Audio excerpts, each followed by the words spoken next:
Hello, my darling, and welcome to Glimmer Side Chats podcast with me, Annie Eclectic. In today's episode, and it's been a little while, I really want to talk about following your intuition. I know we've talked about that a few times on here, but honestly, it's a conversation that is worth talking about over and over again. In this space, I speak intuitively, chattily, and I don't tend to edit. I love to take you out on a mindfulness walk, and this content really is for the energy and crystal curious people, and is mostly aimed at those who have their own small passion businesses. But if you do not have a business, please do not shy away. I would love to keep you here. I'm going to pause whilst I try and get down this muddy hill though. Can we do it? Yes we can. Run! Woody! Okay, I might edit that out. I might not, who knows.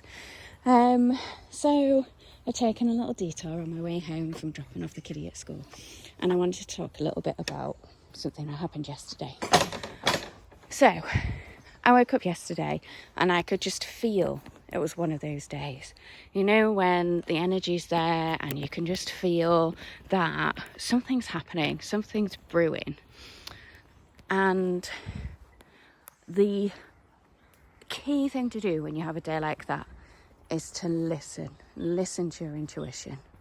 And I had something that kind of cropped up in my mind, and it just kept coming through really strongly. It was to do with my business. It was suggesting something that was maybe slightly outside of my comfort zone, but very much in the direction that I have been wanting to take my energy and product business, Mini Moon Arts. So I kind of carried on with my day a little bit, and I just kept getting this. It was almost like a post-it note memo in my brain. It just kept getting stuck to my forehead.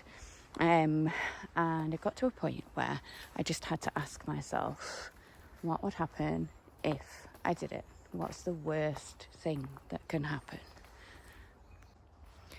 And as is with so many things, the worst thing that can happen, and especially when you're asking this in relation to your business, and if it's including somebody else, the worst thing that can happen is they can say no. And if they say no, have you lost anything? Have you gained anything? You can still gain something from a no. You can gain confidence to think, actually, no, that's a great idea. I can go out and I can now take this and I can go and speak to somebody else who maybe that fits better with. How beautiful is that view? Absolutely gorgeous. And I asked the question, and that person didn't get back to me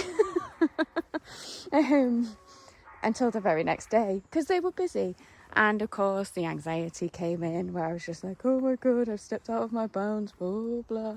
We all do it. It's fine. It's normal. It's totally normal. You're stepping in your brave zone and you're bound to kind of get the willies a little bit. It's normal. But also, you have to think about, if you start to feel your rejection sensitive dysphoria coming in, if you're a neurospicy, ask yourself those questions. Just be like, okay, this is okay. How much time have we given it? Does this person need to think about it? Is this person a really, really busy person? And they probably just not got time to answer. Because yes, the world does evolve around you, but the world also evolves around everybody else. Your own world is about you. It is around you, and that is the same for everybody else. And guess what? That person came back to me and they said absolutely yes. And actually, what that ended up with was us setting up an exclusive collection that goes just to that company, that will be taken out to markets and fairs, go on a website. And honestly, I could not have asked for a better outcome from that question. And if I hadn't listened to my intuition, that might not have happened. And if I hadn't listened to that intuition, I wouldn't then have gone on to go and speak to somebody else who also said, yes, I would love to do something with you. And then spoke to somebody else who also said, yeah, let's do it.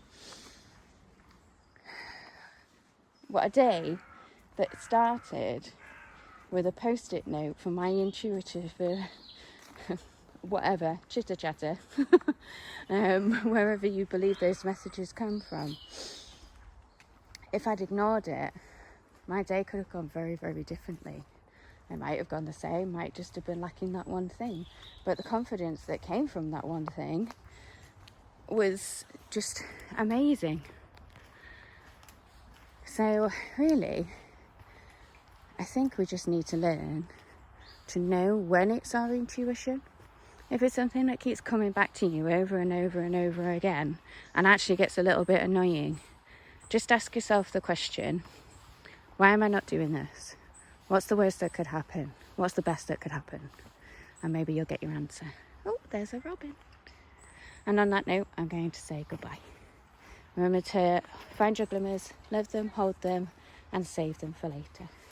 Okay, bye.